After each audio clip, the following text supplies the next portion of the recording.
Hi, this is John with VersaFeed.com. Today we're going to take a quick look at a new feature within our dashboard called Data Feeds.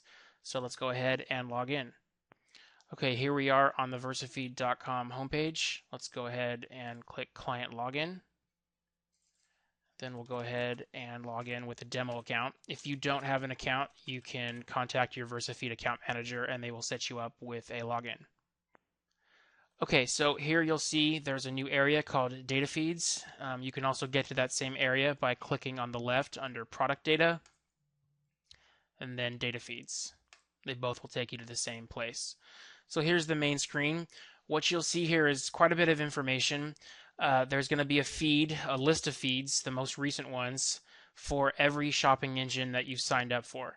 So for this account and for many of the accounts that we have, standard procedure is listing people usually on Google Shopping, on Bing, and on the Find as well. And so you'll see there's these three areas here that correlate to those various feeds. For each of those areas, we're going to have the latest 3 feed uploads that we've done. So for this account, you'll see that there's the timestamp in the extractions column. And because this is a demo account, these timestamps are all actually really close together.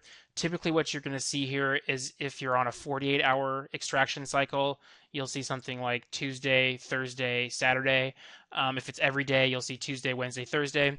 It just depends on when the last extraction was done, but you'll see that information listed on the left-hand side. The next column is called Feeds File, and this is where you can actually download the raw feed if you want to. So you'll notice here that these are all gzipped. So that means when you do actually download the file, you're going to need to use a program like WinRAR or 7-zip for Windows. There's various utilities out there, but you're going to want to un-gzip it, and then you can open it in any text editor or in a spreadsheet if you'd like to. So that's how you can go ahead and get access to the raw feed. The next area that we're going to look at is the view feed, and this is really where the bulk of the features come into play here. This is where you can see online the feed and you can search for results in a variety of fashions. So let's go ahead and click that. Okay, so what you'll see here is a list of products that were in this particular feed. And the cool thing is here, you don't have to actually download the whole feed. You can just look at it online. This is a sample feed that only actually has 40 files in it, or sorry, 40 items in it. So if you have a larger feed, what you'll typically see is that it's only going to default to the first 100 products. And that's just because if we actually did show the entire feed for clients that have thousands and thousands of items, you would have, a huge page to load. So it's going to only load the first 100 items. But even with this, you can get a real good idea of what to look at. You can see all the various, again, this is for the Google feed. You'll see different products or different column titles if you're looking at other feeds for like Bing and the Find, for example. But you'll see here all the information, the Google ID, the title of the product, the Google product category, the product type, which is actually your own internal category, and lots of other information. I'll go ahead and scroll to the right just to give you a quick overview. But as you can see, there's a lot of data. And every client's data is going to be different. Some people will have more than others. Some people will have very sparse data. It just depends on how we're extracting your information. But anyways, this gives you a good overview of what your feed looks like. So let's go ahead and do an example now. Let's say you've got a new product that you've entered recently and you want to make sure it's in your feed. It's a very common scenario. So we're going to go ahead and click this show search filter here, and that's going to allow us to drill down into the product feed. And this is especially useful if you've got, many hundreds of products or thousands of products, which most clients do. Okay, so this looks a bit daunting, but really it's pretty straightforward. We're only going to be using a few of the areas in this search. So the first example we're going to walk through is let's just search for a product that has these are shoes, and we're going to look for a title that has the word walker in it. So it's a new shoe that we've entered into the feed, and we want to make sure it was picked up. So the first thing we're going to do here is choose what we're going to be searching, what field we're going to be searching. So you can see all the different columns are here, and we're going to go ahead and just select title because we want to search the product titles in this particular example for the word walker. Comparator, you're going to want to leave this as regex typically. As you can see, there's a number of different items here. You can play around with this. Typically for text strings, you can just leave it as regex. We'll do some other examples though, so you'll get more comfortable with it in a minute. And then for value, we're just going to go ahead and put Walker here. And let's see if we can find our new product. Okay, cool. So there you have it. It does do the update, and then you can see it's only limited now to this one particular product. So that's great. Now let's maybe go ahead and try something a bit more complex. So we'll go back to the search filter. Now let's go ahead and try searching for within your actual product category. So let's say we've got, in this particular example, we've got a number of categories. There's things like sandals, casual shoes, high tops, etc. So let's just go ahead and pretend we want to search for, we want to see only our running shoes. So how would we go ahead and do that? So let's change what field we're searching on, and we're going to search for product type. Don't be confused by Google product category. That would be the actual Google taxonomy, which can be more vague depending on your situation. The product type is your internal category that's actually specified by you on your website. So we'll set that. Again, we'll leave it as regex, and this time we're going to go ahead and put in the word running to try to find all of our different running shoes. So let's do it and see what happens. Okay, cool. So that worked. What you'll notice here in the product type column is that all of the actual listings have the word running in them. Men's, and then greater than, shoes, greater than running. And if you scroll down, you'll see that they all actually are like that. So what happens if we want to drill down more? So in this, again, example data, we've got two types of shoes. We've got Nikes and we've got Reeboks. So let's go ahead and expand our search filter here and say, okay, I'm not really interested in all of the Nike shoes. I actually just want to see the Reebok ones for whatever reason. So we're going to leave search filter 1 in place here, and we're going to add a search filter to it over here, and we're going to add the brand to it. So let's scroll down here, and we'll see brand. We'll select that. We'll leave this as regex, which again, for anything that's string-based, character-based, you can leave it as regex typically. If you're a programmer, you can also actually enter regular expressions. That's what regex stands for. For the vast majority of people, you're not going to need to know that information. Okay, so let's go ahead and set the brand now to Reebok. And now we'll do the search. Okay, so now what you'll notice here is that, of course, we're going to have to scroll over a little bit, is that the brand is now all Reeboks, and yet we've still got all the product types set to running. So we've got all your running shoes that are brand Reebok, and you can scroll down and see them. So you can drill down more, but this is, just some examples. Let's go ahead and show you a couple other things here. Having to scroll around to see the data is a little bit awkward, so let's go ahead and you can also select which columns you'd like to see. So you can do that by this area up here. If you're on a PC, just hold down the Control key and you can select which columns. If you're on a Mac, you can use the Mac key, the Command key or the Apple key to select the various columns. So we're just going to want to look at title, product type, and we'll say price and just do condition. Just an example, it doesn't really matter. And you'll see what this does in a second.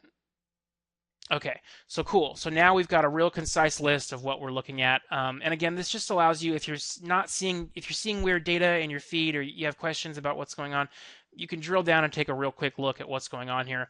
Another cool feature here is you'll see download feed search results. If you click this, it's going to give you a CSV file of the actual view you're looking at right now. So just a quick example. We'll go ahead and do that. You'll see here it's not really laid out super well, but it's got in each column the 4 columns that we selected and the prices. So this is a great way to take a look at the data in a spreadsheet if you'd like to do that. Okay, let's try a few other quick searches and then we'll move on. Let's modify the search filter. If you set this back to the blank column here for the first, that basically will just remove the secondary search filter. So you can do that. You can see we're going to get all the running shoe results now. So let's go ahead and try something else. We'll go ahead and search for prices. So let's say you want to look at only products that are a certain price or higher. So we'll go ahead and set this to price, just right here. And instead of regex now, because this is a numeric column, as in it contains digits, it's not text, we're going to use the greater than in this particular example. So we're just going to look for products that are greater than $200. And you can see that works as well. We've got 5 products here, and you'll see the price on the right-hand side. various ones, and they're all the common factor here. They're above $200. So lastly, I'll just mention when you're in here and you're searching for various on various columns, keep in mind that not all of these columns are going to be set for every client, and I kind of touched upon that earlier. Really just depends on what you've either been giving VersaFeed for your product feed or what we're pulling from your website or database. Okay, so let's go ahead and then take a look back at the full data feeds area.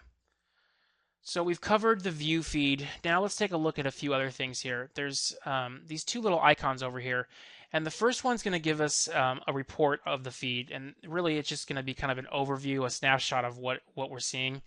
And the second is what we call an exclusion report. So let's take a look first at the view feed report. So it looks like quite a bit of data. Once you get used to this, you can actually pretty quickly see themes of your data.